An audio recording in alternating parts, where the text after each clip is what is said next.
Welcome to my YouTube channel Madni Talimat. Please subscribe and press the bell icon for more videos. بسم اللہ الرحمن الرحیم.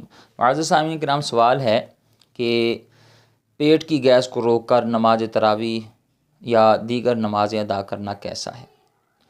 یعنی ہوا خارج ہونے والی ہو اور اس کو روک کر نماز پڑھنا، یہ درست ہے یا نہیں؟ تو یہ بہت اچھا سوال ہے.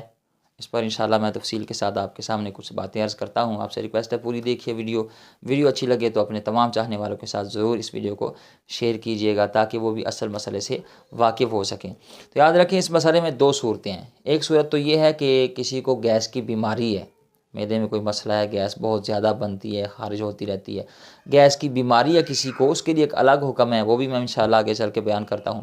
اور ایک ہے کسی نے وہ سستی کی وجہ سے کہ جی بس ابھی 2 رکعتیں تو رہ گئی ہیں، میں ابھی بس وہ 2 رکعتیں ادا کر لوں، پھر وہ وضو کر لوں گا یا بعد میں ہوا خارج کر لوں گا. اس نے بس جان بوجھ کے اس ہوا کو گیس کو روکا ہوا ہے، زبردستی روکا ہوا ہے. تو ان دونوں صورتوں میں کیا حکم ہے؟ تو سب سے پہلے یاد رکھیں کہ جو لوگ جن کو گیس کی بیماری نہیں ہے، وہ جو گیس کی بیماری نہیں، جن کو انہوں نے گیس کو روک کر نماز پڑھی، ان کے لیے کیا حکم ہے؟ یاد رکھیں، اللہ پاک قرآن پاک میں ارشاد فرماتا ہے، قد افلح المؤمنون الذین هم فی صلاتہم خاشعون. یقیناً وہ مومن کامیاب ہو گئے جو اپنی نماز میں خشوع اختیار کرتے ہیں. یعنی جن کی نمازوں میں خشوع اور خضوع ہے، وہ مومن کامیاب ہو گئے. اور درجنوں احادیث میں نبی پاک صلی اللہ تعالی وسلم کی احادیث موجود ہیں جس میں اس بات کی طرف اشارہ ملتا ہے کہ نماز میں توجہ اللہ کی طرف ہونی چاہیے. حضرت ابو ذر رضی اللہ تعالیٰ فرماتے ہیں کہ نبی مکرم شفیع معظم رحمت عالم صلی اللہ تعالیٰ علیہ وآلہ وسلم نے ارشاد فرمایا، اور یہ حدیث ابو داؤد میں موجود ہے، فرمایا جب بندہ نماز پڑھتا ہے تو اللہ تعالیٰ اس کی طرف برابر متوجہ رہتا ہے جب تک وہ ادھر ادھر نہ دیکھے. بندہ جب ادھر ادھر دیکھنے لگتا ہے تو اللہ تعالیٰ بھی اس سے منہ موڑ لیتا ہے. تو بندہ مومن کو چاہیے کہ نماز میں پوری توجہ کے ساتھ، خشوع و خضوع کے ساتھ نماز ادا کرے. ٹھیک ہے جی. اور بزرگان دین کیا فرماتے ہیں خشوع اور خضوع نماز کی روح ہے. خشوع اور خضوع نماز میں ہونا یہ نماز کی روح ہے. آپ جسم سے روح نکال دیں تو جسم تو مردہ ہو جاتا ہے، اور اس جسم کو پھر کوئی پاس رکھتا ہے، لوگ پھر قبرستان میں چھوڑ آتے ہیں، دفن کراتے ہیں. تو نماز کی جو روح ہے نا، وہ خشوع اور خضوع ہے کہ بندہ یکسوئی کے ساتھ، توجہ کے ساتھ اللہ کی طرف متوجہ ہو اور نماز ادا کرے. اور جو خشوع اور خضوع کے ساتھ نماز ادا کرتا ہے، نبی مکرم شفیع معظم رحمت عالم صلی اللہ تعالیٰ علیہ وآلہ وسلم نے ارشاد فرمایا، جو وضو کرے اور اچھی طرح وضو کرے، پھر 2 یا 4 رکعت نماز ادا کرے اور اس کی نماز میں خشوع خضوع ہو تو اس کے سابقہ تمام گناہ معاف کر دیے جاتے ہیں. صرف 2 رکعتیں اس طرح ادا کرے کہ اس میں خشوع اور خضوع ہو، اچھی طرح وضو کرے تو اللہ تعالیٰ اس کے سابقہ تمام گناہ معاف فرما دیتا ہے.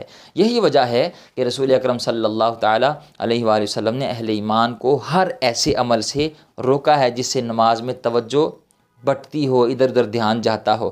اب نماز میں جس بندے نے گیس کو زبردستی روک رکھا ہو، جس کو پخانہ آیا ہوا ہے یا پیشاب آ رہا ہے، اور وہ زبردستی اس نے روکا ہوا ہے کہ بس ابھی یہ 2 رکعتیں رہ گئی ہیں یا 4 رکعتیں رہ گئی ہیں، یہ نماز تراویح جو 20 رکعتیں ہوتی ہیں تو بندہ کہ 16 پڑھ لی، اب 4 رہ گئی ہیں.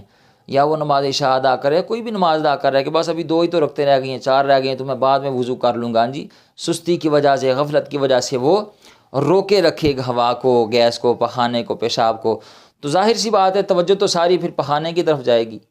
ہاں جی، اگر سیدھی بات کی جائے، ساری توجہ تو پھر گیس کی طرف جائے گی، پیشاب کی طرف جائے گی، تو نماز کدھر گئی؟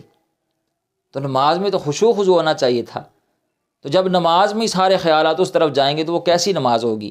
یا جی نماز آپ ادا کر رہے ہیں اور آپ کی توجہ ساری پیشاب پخانہ اور وہ گیس کی طرف لگی ہو تو یکسوئی کہاں ہوگی، خشوع خضوع کہاں ہوگا؟ اسی لیے فقہائے کرام نے نماز میں ایسا کرنے کو مکروہ تحریمی لکھا ہے.